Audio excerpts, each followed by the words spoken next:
Hey, we're back. All right, got some more little stuff to show you that I think will be pretty cool. And you know what? Here's a surprise tip. I didn't plan on doing anything about this. I needed some new air filters for the air conditioning, right?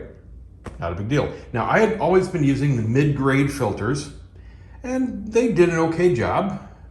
Nothing spectacular. Well, I recently went to the super bargain ones. I think I got 20 packs of them on Amazon. They worked out to like $2 a piece, right? Super cheap. Well, they sucked.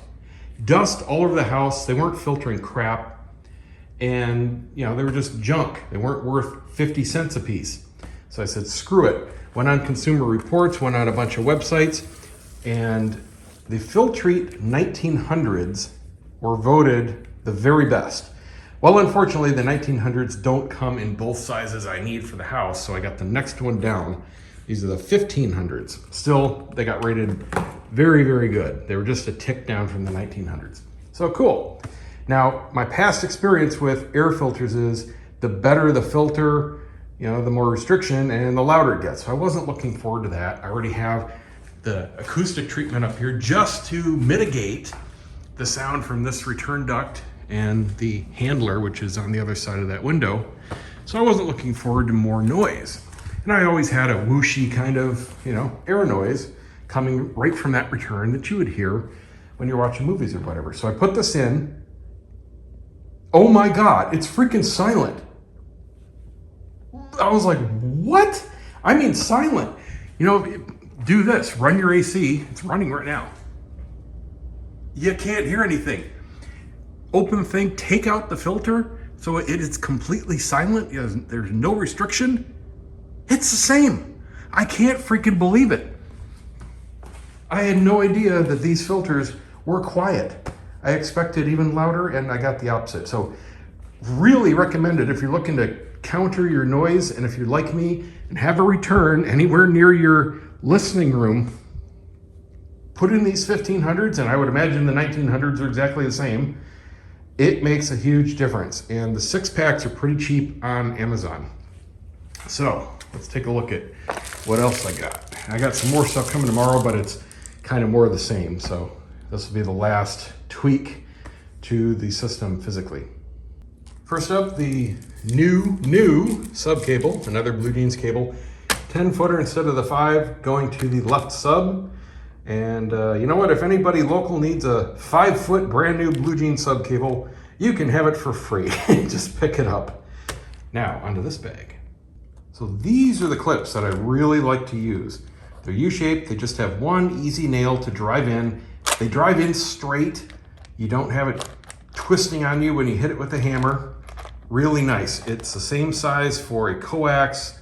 It'll work with this cable here, which is the size that I'm tacking down. You just twist them a little bit to make the run through a little tighter, and it works fine. And they do have other sizes as well. This is the 1/4 inch. And this guy is a simple USB 2.0 extension, just a couple bucks. And I'm gonna plug this into the back of the processor and run this up to the front, just like I did with the HDMI extension for connecting things to it. And this will be for connecting the measurement microphone, so I'd never have to reach to the back or take off a side panel just to attach a mic. I kind of like that the Yamahas, and I believe all the Denons and Marances, have the mic input in the front of the unit, but this one has the USB in the back, and that's what it uses for everything. Not a huge deal. All you need is this guy here. Again, just a couple bucks. And then these guys are kind of what I'm excited about. These are called light dim stickers. They are basically tint stickers, and they come in different types. This is the original. This is just like a dark tint, and you can layer them. You know, if you have a light that's really bright, really obnoxious, you just put a couple stickers on it. They also have blackout, and I have that coming tomorrow. And that's for lights you just never want to see again. Now, I want to see some of my lights. That's what I got this for, such as status indicators. But things like the power switches to the power strips on the front, I never need to see those. So I'm going to black those out completely. And it just looks so much nicer than using electrical tape, which I also sometimes do. But I do have to ding the company. This is stupidly overpriced. One sheet, $8. That's highway robbery for a tiny, tiny amount of tint film. but it's the only one on the market like it. Other than that, you gotta buy sheets and cut out your own stuff, and then they're not even stickers. So what I'm gonna do here is black out the Apple TV white power light. The NVIDIA Shield light I can turn off in settings. I wish you could do that with everything. The obnoxious blue lights there gotta go completely blacked out. On the transmitter, which actually looks green on the phone for some reason, but it's just as blue as those MiniDSPs. Those are all get blacked out. I'm gonna leave the Ethernet there for the server and all the Ethernets up there because they're to the side and I need to see statuses, especially the Ethernet for the switch.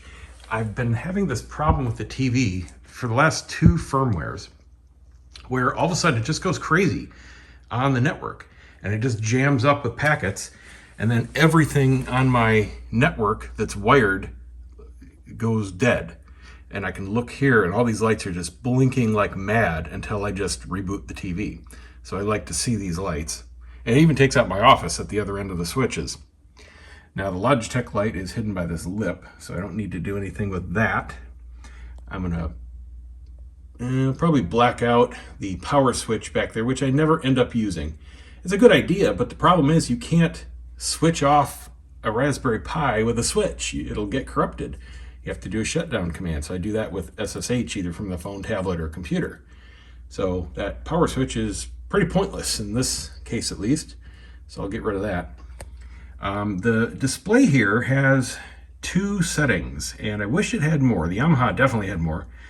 It also has off, but you can see that this is bright, which all it does is brighten the black, so it just ruins the contrast ratio. That's off. And then they have dim. I wish it was a little bit dimmer. I had the Yamaha on the absolute lowest setting, and it was definitely dimmer than this, but it's still fine.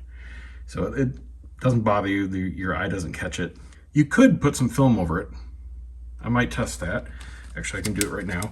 I'll show you in a second. I'm gonna definitely dim the monolith light. That thing is really bright, even through the tint. They may have updated that. It just seems like it's brighter than the last one. I'm not sure. Like I said, I'm gonna black these out, never need to see those, and I'm gonna tint these. Now let me show you how you can preview the effect. Also bear in mind, according to lots of reviews on Amazon, these work best on colored LEDs and not so much white. I guess the white really pierces, so you do end up having to stack a bunch of them. But you can just hold it over and see if it's enough for you or not. Now the phone is really auto-exposing. Let me see if I can fix it. Okay, so this is what I'm seeing with my eye. So that's a pretty good difference. That plus the door tint, I might need 2 of these. I'm gonna use dots, but you can see the difference. I think 2 of these and the tint on the door will be just fine. I just want to see that they're there. I don't want them to catch my eye, you know? So that'll work fine. Well, 1 is perfect. When you actually apply it and push it down and stick it, it looks even darker than just holding it up in front of it. That's just 1. Perfect. There's the red. For some reason it looks a lot better in real life than on the phone. I think it's just the way it picks up the light. But trust me, they are definitely dim enough with 1 piece. Well, I darn goofed with this one. I put the sticker on, it was like the perfect size, but now it's stuck in there, like the button's stuck. I gotta get that back out. Try another one. Okay, that's better. I did the 1 size down, it just covered that inner power symbol, just the circle and line. That worked perfectly. Right in line with the other ones there. Much better. Okay, we're getting there. Almost time to start testing things with Dirac. Got the wires rerun, got everything tidied up. Everything has slack, power away from absolutely everything. Good to go. Still need to clean up, but we're getting close. So you can see the results of the tint there. That came out beautifully. Man, I might throw a tint over that display after all. Remember I said I wish it was lower. The Yamaha was lower. Those lights down there, they're perfect with that tint on. The ones on the right won't be there. That's just so dang bright. The blue ones won't be there. I think it'll look better once I kill those blue and white power lights. Maybe I won't be bothered by that display because it's not too bad to the naked eye. It looks brighter on camera. Tell you what, I'm kicking myself right now. Alexa, turn on the living room lights. I've always struggled to find a power outlet when I'm running REW or now Dirac Live for the laptop, and I end up having to stretch it over and, you know, hit one of the outlets in the wall or whatever. And I passed over one of the power strips there that had a front port. Remember in a previous video I said, oh, I don't have any use for the front port. Yeah, I actually did. I just didn't think about it. Damn it. Oh, and I forgot to mention this right here, the seat reclined and these seats up, is a huge plus for Dirac. Well, actually for this processor, because I can apply different Dirac curves to different inputs. Remember, everything is input centric. Now for my shield, when I'm watching a movie, I can have a calibration that was done in the reclined position. And when I'm playing stereo through the Fire Stick 4K streaming Amazon Music HD, I can have a loaded calibration that was done in the up position, because it does make a difference. If you do one and then play the other, it's definitely different. And before, I would always calibrate to the upright position because 2-channel was definitely the most sensitive to it, and things would definitely shift a little bit when you're in reclined, but it wasn't too bad. But now I don't have to compromise. It's awesome. And speaking of that, I just remembered something that I meant to order: a better mic stand with a longer boom arm, something I can put on the floor and just extend out rather than trying to jimmy it into different positions in the seats. Because the big reason I see this done too often, you put it centered, you know, to get one position. Usually it's in the upright, so it's not this bad, but that definitely casts a little audio shadow if the microphone is too close to the stand. So you got to be careful about that. When I ran that, I didn't have it down in this awkward position. It was away from it more. But point is, you don't want the stand interfering with the calibration. So it's good to have something, you know, way far away and just have this able to extend wherever you need it. But this only has one bar, and there are better mic stands out there that have different sections. So I gotta look for that. I'll still do this right now, but time to order another one. So this is your ideal setup. Completely out of the way. I just don't want to have to do this with a better stand. And since I have to do so many positions with Dirac Live, I'm gonna have to reposition this every single time. So this definitely takes longer than having a good mic stand. Yes, this will work nicely. And I do have boom arms. They're just all in use holding studio lights. Well, my bad. I could have sworn that I read that the calibration mic plugs into the device, but it looks like it plugs into the computer just like REW. So I've just got it direct in. Let's select the device again. Should automatically log me in. Yep, and there it is. And we need the calibration file, which I have. It is on my desktop. And it's the 90 degree. When you're measuring rooms, point at 90 degrees, use the 90 degree file. Okay, back in business.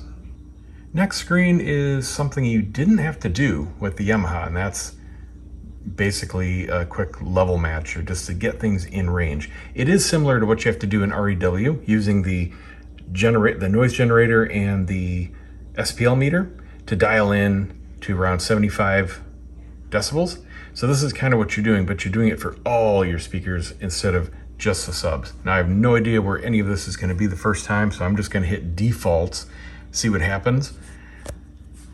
Let's see here.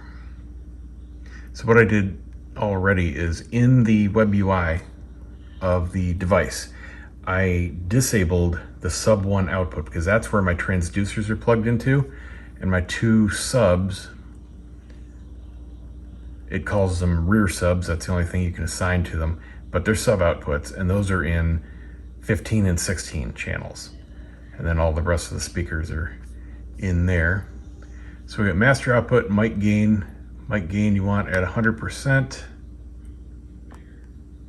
Can I not drag it? There we go. 99. Get up there, 100. That's hard to do with a touchpad. Okay, so we do have the mic working. This master output is definitely going to be too low, but you know what, we'll just see what happens. All the gains are maxed out at 0 for the speakers. I'm not sure which is going to be better, using the gain control for each channel or the master to get it in range. Since it's this way by default, I'm assuming it wants me to keep these maxed. Let's play some pink noise. I assume it's going to be pink noise. Let's do the center. Hey, it works. Okay, so I hear some hiss. And so this is one of the changes, I believe. It used to show a colored chart. And I have to check the documentation because it did give me a number. I just can't remember. I glossed over it, which one it is. I see a timer here, so it'll automatically shut off the pink noise. That's cool. But let me go double check what it wants me to actually set these to. Okay, so this is very much like REW. Basically, we're looking for a signal to be leveled about at least 20 dB over our noise floor. So I'm just gonna be quiet here now. This is, again, just testing. The AC's running, I got a fan going, dogs are eating in there. It's noisy in here, so when you actually do this, you have to have everything quiet for the entire duration of the test. You're gonna spend some time, trust me. But let's see what we're at right here.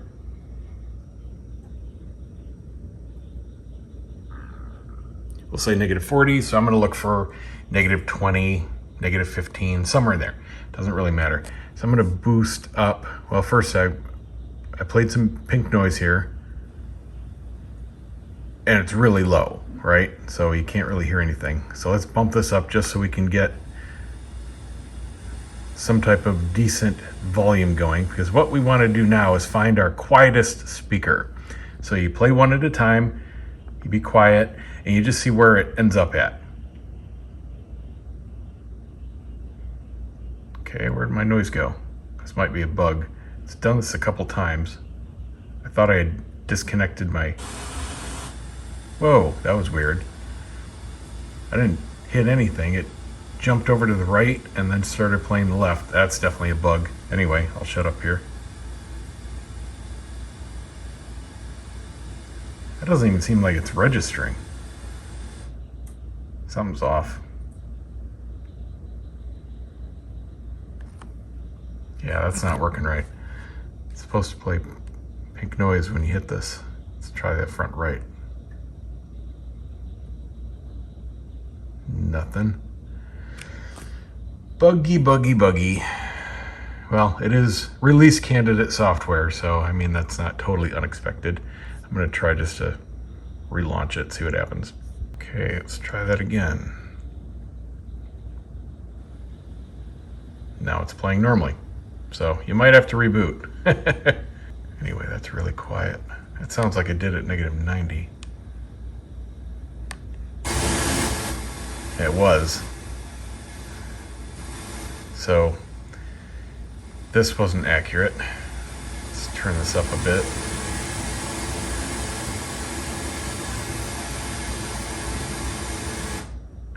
Okay, so the point is, let's go through these one at a time, and these bars here will tell us which one is going to be our quietest. It's interesting that I get a 1 dB difference between my right and left speakers, and YPow found the exact same thing. They are,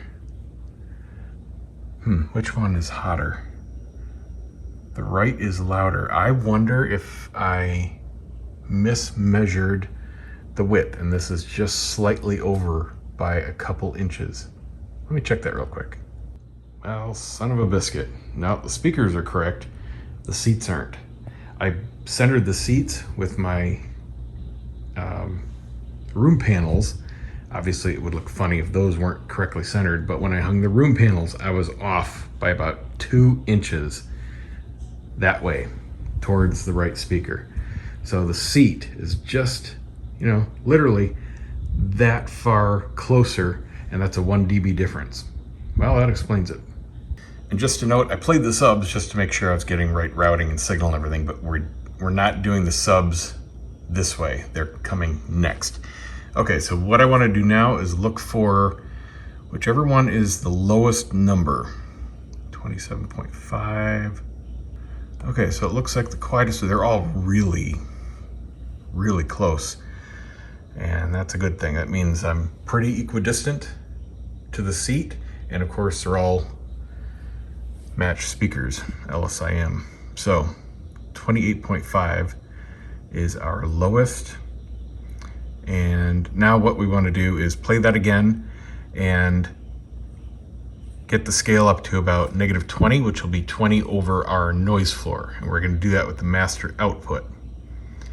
So let's play this again. Bring it up 10.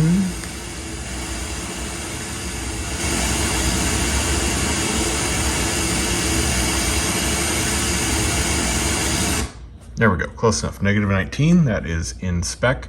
So we're at -50 on the master. And now all we have to do is drop the rest of these to match that -19, one at a time. Okay, now for the subs, we need to match to whatever the loudest speaker was. I've got everything within 0.3 of one another, and the center was the loudest. Center I had to dial back 4 dB. So what we're gonna do, can't believe how well matched these are. I mean, they are almost dead on, just nothing done to them. So what we want to do, I've got the gains turned reasonably down. Just turn them up till they make a little noise. What we're going to do is use the gain knob on the physical subs to bring the level where we need. So we want to set these down to -4 to match our, come on drag, to match our loudest speaker.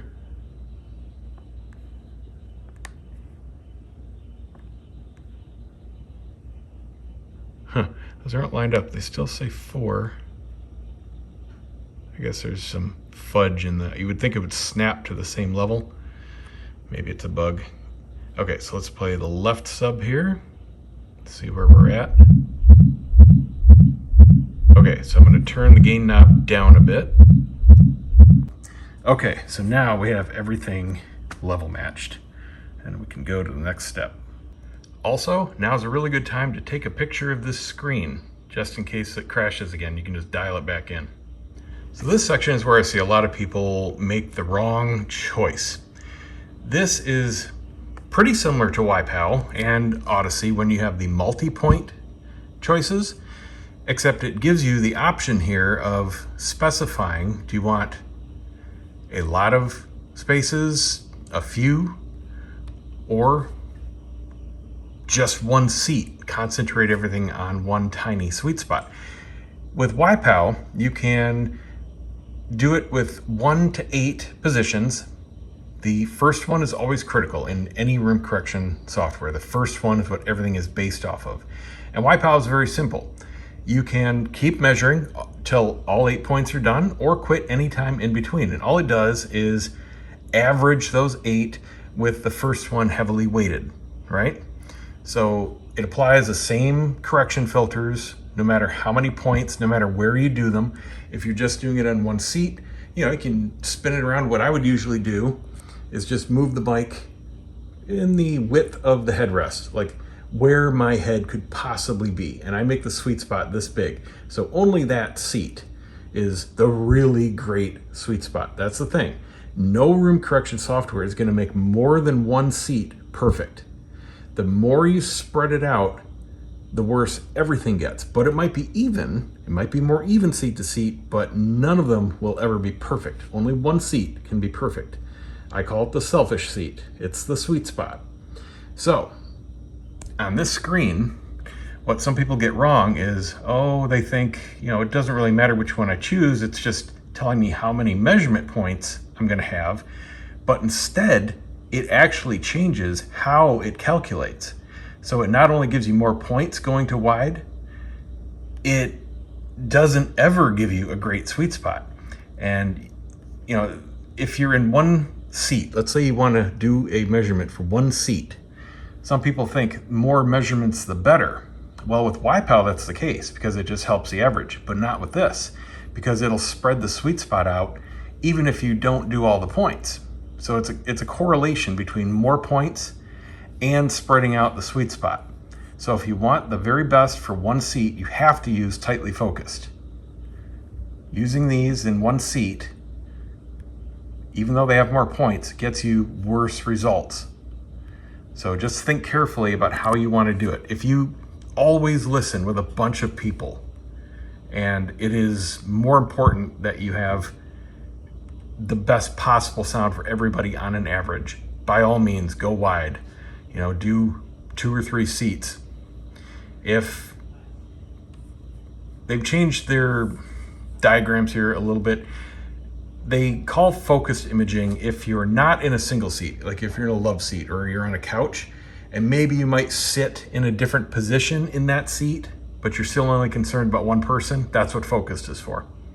If you're in one seat, one person, tightly focused. So that's the only thing I would ever personally run, because I want one seat to be absolutely perfect. And that's the only option for it. Anything else will give you worse results. And down at the bottom here, it tells you how many points each are measured with. Tightly focused is 9, focused is 13, and then wide is 17. And obviously, going up will be significantly more time in measuring also, but you can see why people might think, you know, the more points, the better results. So they give you some tips here when you go to the measure screen for the first time, and it's basically telling you the same thing that all the other room correction stuff does. First point is most important. Make sure your room is as absolutely quiet as possible. And like, I wouldn't do it now if I was doing this for real, because I can hear frogs out back. It's nightfall now and they're going crazy. So I would want to do this late evening, you know, when it's as quiet as possible. And anything that mic picks up is going to be affected. The AC, pets, kids, neighbors, anything outside, you got to have it quiet just for the, you know, the measurement portion. You can play around with curves and everything later, but this measurement portion, it's got to be quiet. Unfortunately, this takes a long time to measure compared to Odyssey or YPOW, because it does so much more.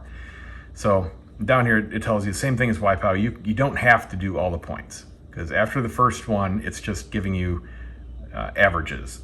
More the better, definitely more the better, but if you're short on time, you don't have to finish all. You'll just get better results if you do. So the charts that it gives you are just suggestions beyond the very first point. The very first point should always be in the center of where your head is. And then they just, like I said, give you suggestions on where you might want to move the mic around. You can move it around anywhere in any order. Doesn't make any difference. Unlike some things like YPOW, when you do the height adjustment, it was really cool. The YPOW gives you a height adjustment so it knows exactly where your Atmos speakers are, what each angle is, along with the distance. So it really dials it in. I don't know if this does that or not, because it doesn't give you any kind of angle jig or anything. But the only thing that mattered with YPOW is when you're doing the height. You had to put it in 1, 2, 3, and 4 positions, so it knows which height position and which triangle position it was measuring. But for the regular ones, doesn't matter. You can go here, and then up here, and then over here, or here. It doesn't make any difference except the main one. That's got to be in the middle of your head. So we've got that selected. You would think it would turn blue or something. Now it's just a black outline, and we're going to measure. Now, normally I would have this laptop out of the way, because I am in the way of this left speaker, obviously. Hello. And you don't want to do that, but like I said, don't care for now.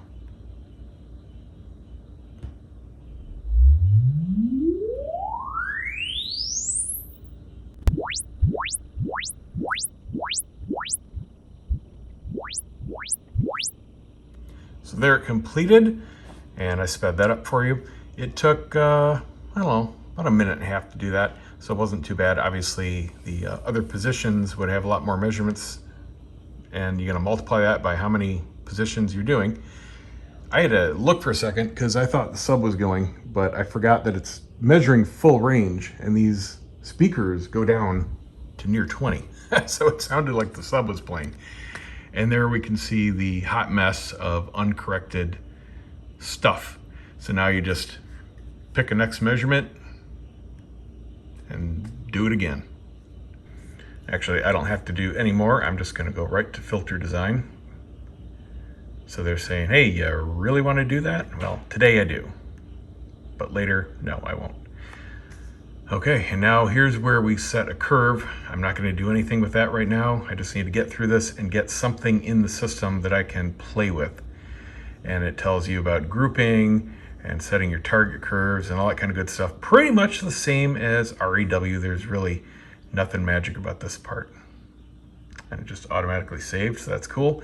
Now by default, it does have a slight, well, it's straight, but it's a curve. Whereas things like Odyssey and YPOW will calibrate by default to flat.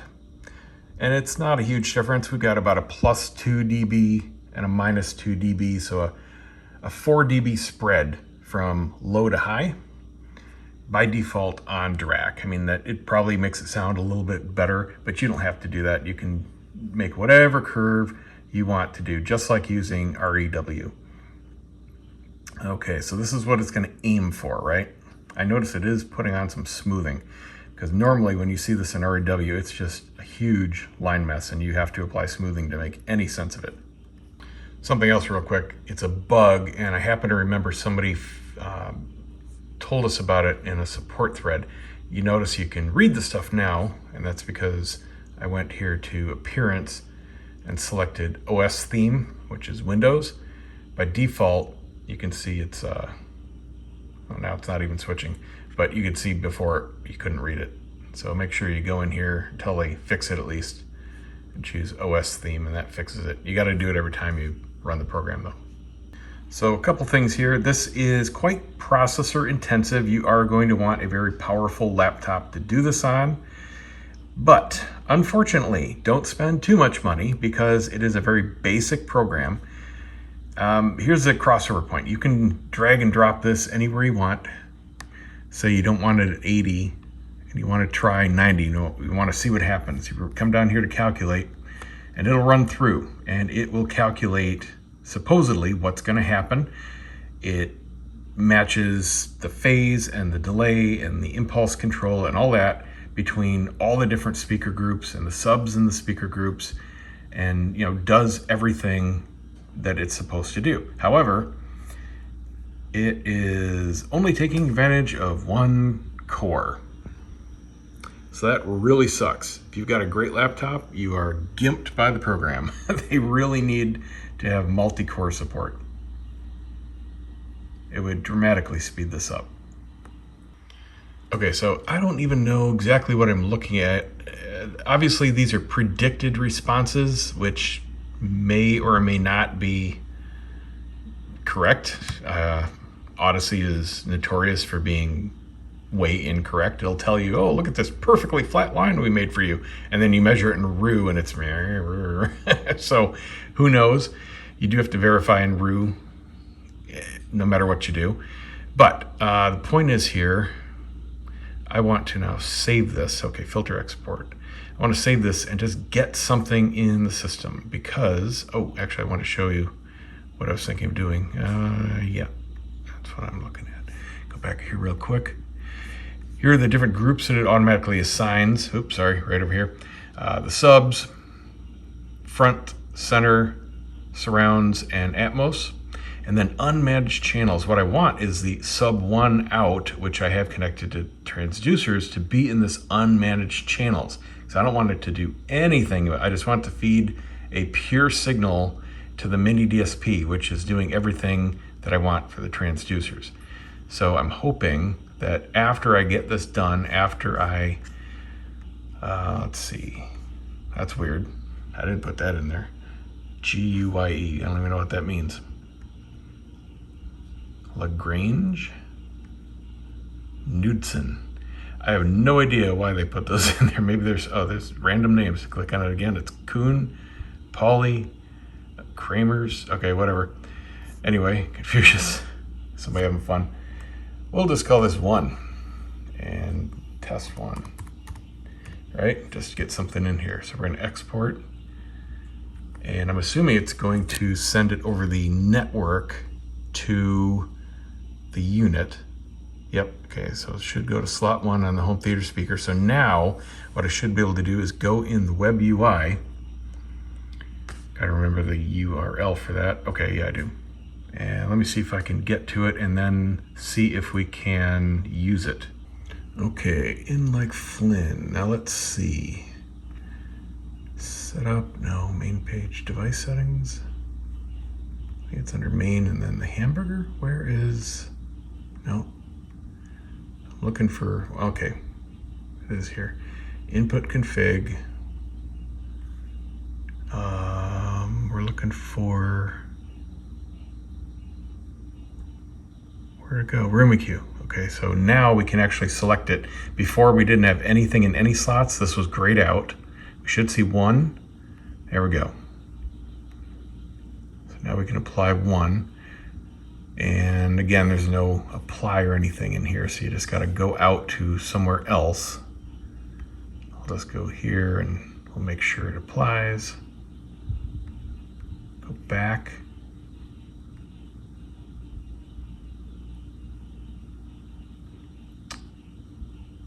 And look at that, it did not take. Now that's a strange menu, not calculated or off. Where'd 1 go? Where'd the other 2 slots go? Look at that, click on it again. Buggy, buggy, buggy, come on, man. And this is not any kind of beta or release candidate. This is the software that's in the unit. You can see why it's frustrating. Okay, let's try it again. This just shouldn't be happening at this price point. It's inexcusable. And now it's locked up. It showed on the screen and it did this lockup again. So we'll refresh yet again. Okay, go back to STB, whatever that is, and see if it took now. Oh, now it took. So verify absolutely everything you do in here, guys. Right now, it's gonna be frustrating, trust me. Now what I wanna do is do speaker types, because cannot change speaker types while Dirac Live is in use. Well, crap on a stick. How do I get my transducer channel back on? How do I turn Dirac Live off? Different question.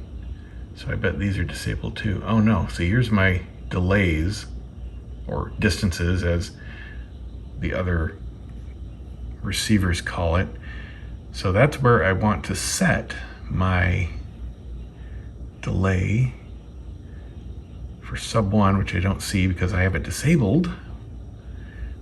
But I have it disabled because Dirac Live can't test, can't calibrate with the transducers on. It won't work.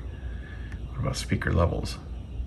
So those pulled over. Those pulled over from what we did in Dirac Live. Okay. How do I turn it off then? Maybe I have to go into each input and make sure it's off. I only did the 1. Let's go back to input STB and try turning it off.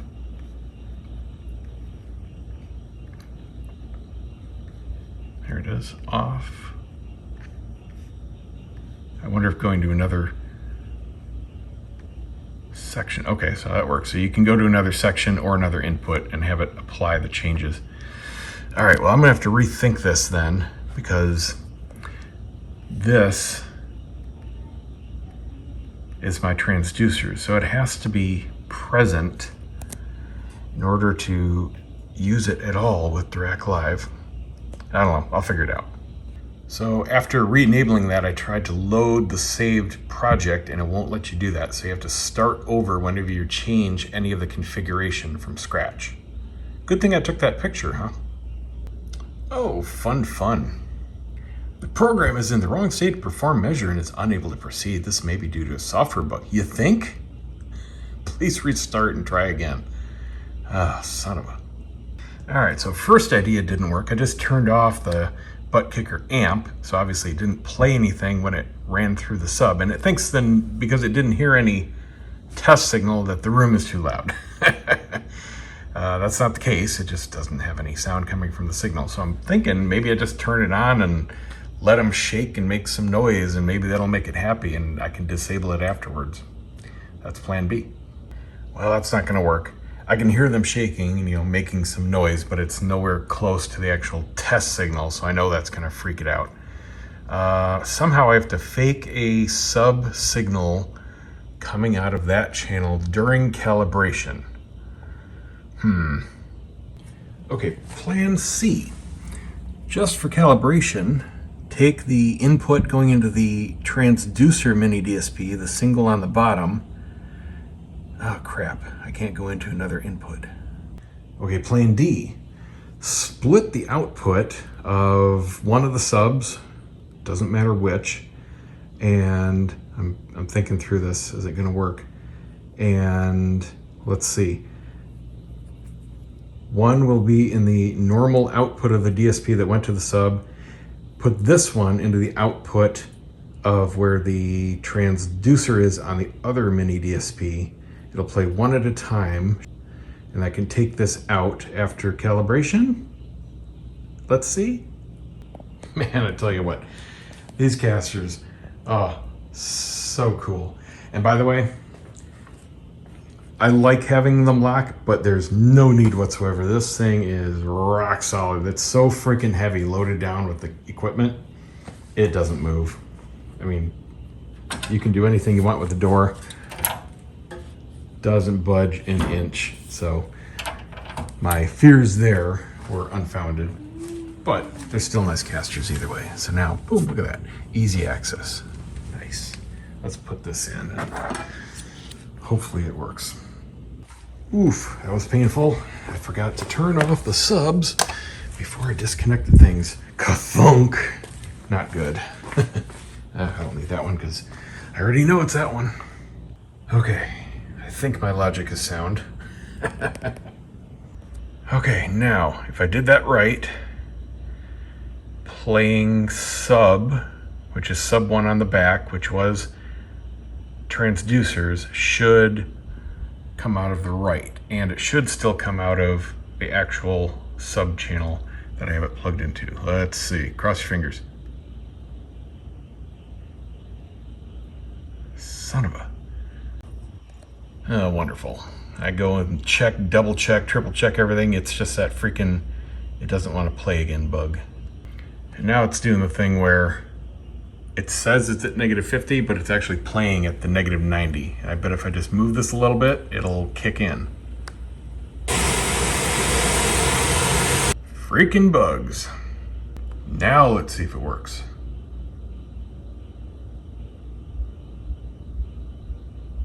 It works. A little low though. Let me check the other subs. So that was -30. Okay, we're getting closer. So two problems to solve yet. One, kind of as expected, even though we're coming out of two outputs and combining into one, the signal's looping back and backfeeding into the other MiniDSP when one plays, and it's attenuating the signal 6 dB.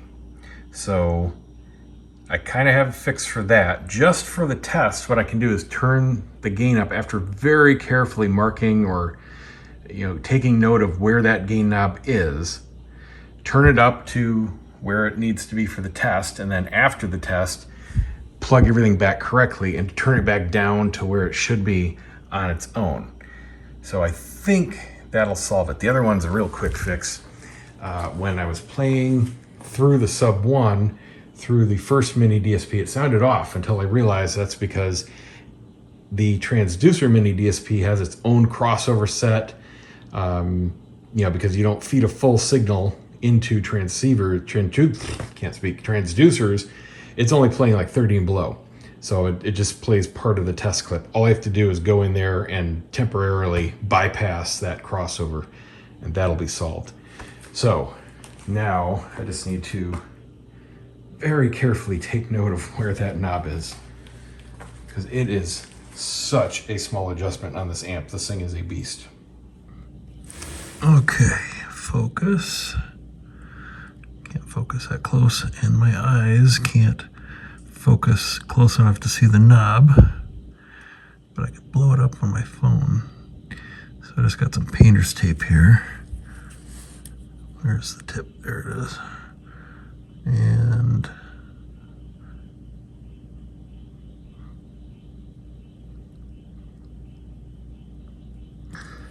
all right. So that's my point for reference. All right, got it redialed in perfectly.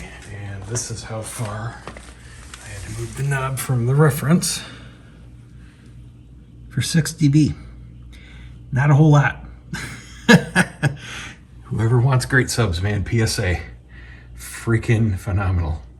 So I went into the butt kicker MiniDSP, bypassed everything. So now we should be able to test sub 1, which is going to that sub. And it should match, I can't remember which one it was. I think sub 1, which is also that sub.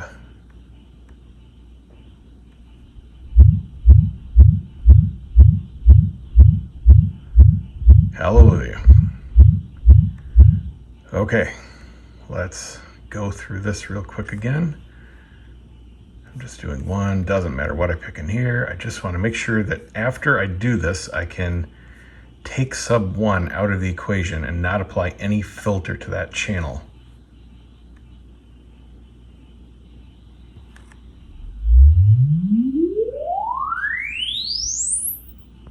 Let's see what it gives us. Played okay. What was I on? Plan E, Plan F? Okay, so let's see. Proceed to filter. Yeah, I know. Okay. Base control. Hey, why can't I pick you? Oh, it's still working down at the bottom. It's a gray and blue bar. Can't even tell that's a progress bar. That's a terrible design. See, that's what I was talking about. You can't read this for crap. You have to go up here. Appearance. Look at that, it's set to OS theme, but it's not. It's the bright high contrast. So I'll pick something else and then go in and go back to OS theme. Swear to God. Programmers these days, man. So there we go. Wow, we can read it. Imagine that. All right, full base optimization. Base channels. Okay, we don't want to select sub, so how can I unselect that? Can I drag and drop it? I need 2 hands. I got to figure out how to get that down into the unmanaged channels. That's where it needs to be.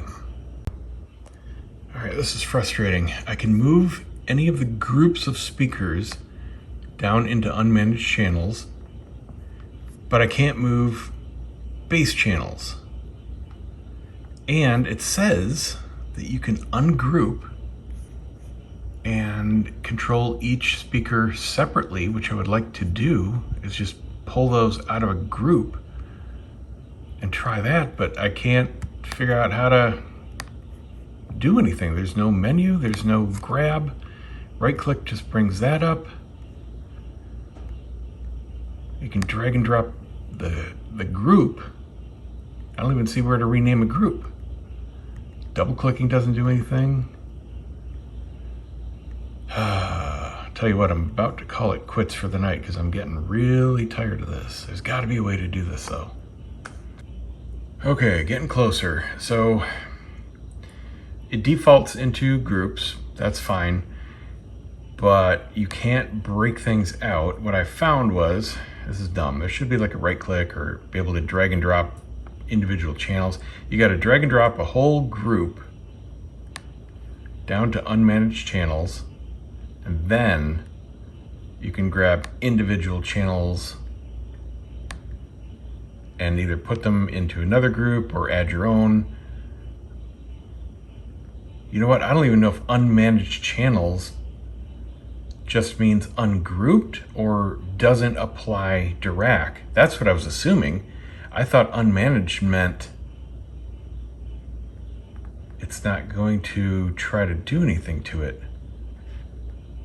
But looking at this, you can't drag this into just a non-group. It's always going to be in a group. Where'd it go? Center, front, left. Where did that go? Yeah, see, it puts it in a group. So maybe this isn't even going to do what I thought it would. Is that still under unmanaged? How do I have to? Oh, okay, well, maybe it is what it. So there's groups managed and groups unmanaged. Okay, I get it now. So these are two completely separate sections. I could move all of these down unmanaged and Dirac won't touch anything in here. So I can put this back into, how can I get, come on, grab that. Why aren't you dragging? There we go. Okay, yeah, so it is doing what I thought it was gonna do. But, kicker, I can't grab the base channels. It doesn't seem to be a group, and I can't do anything with these. It's like it's its own thing for some reason. So gotta rethink. Kind of have a plan, but that would mean I bought another MiniDSP for nothing. Not a huge deal.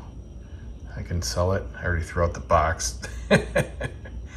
But I don't even know if I have a solution yet. Still thinking. All right, let's think this through. I have 3 distinct channels coming out. 2 MiniDSPs, 2 inputs per. What I need is the 2 subs individually managed.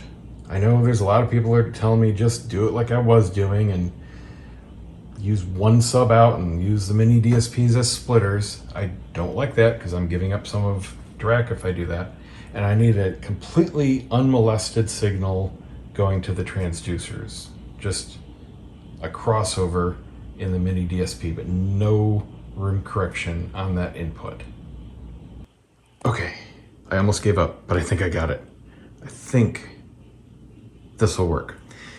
So my first thought was just do the setup like I have it, split out, let it fake it out, and then just apply an anti-EQ via REW into the MiniDSP for the transducers. Well, the problem there would be that would throw off all the calculations for Dirac because it thinks there's 3 subwoofers because I did the fake out, and that would screw up everything when there's only 2 playing. So none of its calculations would be right. What I think I'll try is simply, gotta find another RCA, I think I have one left, is simply taking out the output from sub 1, which is coming out of the processor, and instead just routing one of the subwoofer outputs on the first MiniDSP into the other one. So it'll still be getting its process signal, but then I can apply the anti-EQ and the crossover either on the input or output of either one. And I think that'll work. And you know what? It may not even make a difference because it's crossed over so low. It's just the ultra low frequency. The Dirac results may not even be doing anything to it way down there or much at all. So just the crossover and gain and delay might be enough. Might not even need to mess with the EQ. Unfortunately, there's no way to verify that because you can't measure the transducers with REW. It's all by feel, but I dial it in by feel anyway, you know, and that's the way it goes. Okay, it's midnight. I am beat. That is the plan for tomorrow. I will see you guys next time.